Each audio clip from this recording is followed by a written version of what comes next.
Well, we've been spied on by the Biden administration. There's not a lot you can do about it. You can make noise about it and seem outraged, but in the end, you don't really have a lot of recourse. You learn a lot about your democracy when that happens to you. One thing you can do is file a Freedom of Information Act request seeking any call records, texts, or emails that the NSA got from you, or in this case, us. And so we did that.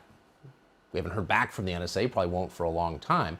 They did promptly respond, however, to some stooge at The Intercept, which is some joke billionaire-funded website. This guy filed a FOIA request about our FOIA request and then wrote on Twitter this: "I've obtained under FOIA the FOIA request Tucker Carlson sent the NSA." So what's interesting is, and it really does kind of crystallize the total degradation of American journalism. The Intercept was founded to push back against the surveillance state. It was founded by Glenn Greenwald. And now, of course, they're busy covering it up and cheering it on. You wonder, instead of FOIAing our FOIA requests, what are you going to find there? Nothing. Why not figure out what the NSA is doing, the largest intel agency in the world? That might occupy your time. That might be a virtuous thing to do. Doesn't occur because, of course, they support it and its successes. Jonathan Turley is a law professor at George Washington University. He knows a lot about this subject. He joins us tonight. Professor, thanks so much for coming on. Now, I realize the FOIA request from The Intercept is a lot easier because there's nothing classified that they need to respond to, so doesn't really explain why they filed it in the first place. If you're The Intercept and you've got some creepy billionaire paying the bills, like, why not get to the bottom of what the NSA is doing? Has that occurred to anyone?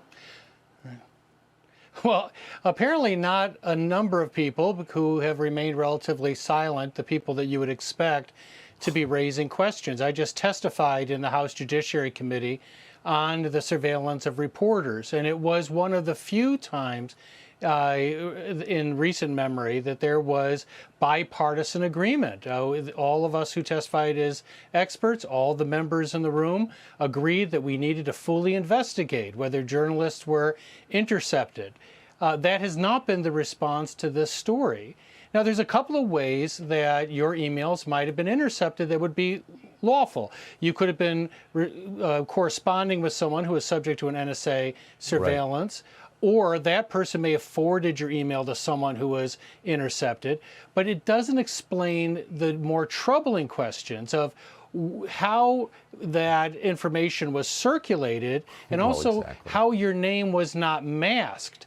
Now, you can unmask people in a surveillance document of that kind, but it requires someone to ask for unmasking, and there'd be no legitimate reason to do so here. Now, if reporters were given that information, it would be even more serious, because even if your email itself was not classified, the Intercept is. NSA and FOIA material is heavily classified. I do national security work, and it takes years for me to get access to a FISA warrant, I should say, or an NSA surveillance document.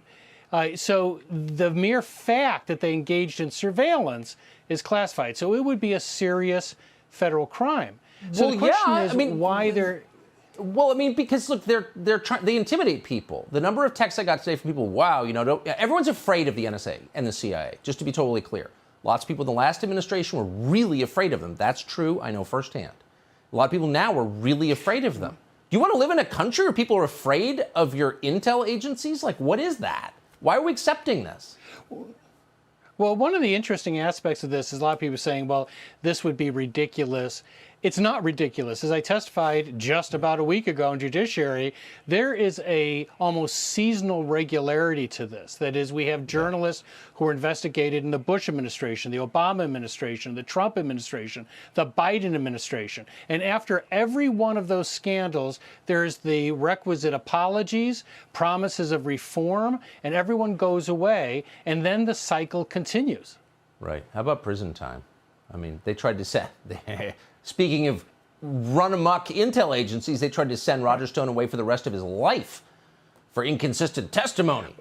But none of these people, they thrive. They get MSNBC contracts. This is not sustainable. Someone needs to fix this for real. Jonathan Turley, I appreciate your efforts on this. I still don't even know what your politics are, but you've been right on this for many, many years. Thank you.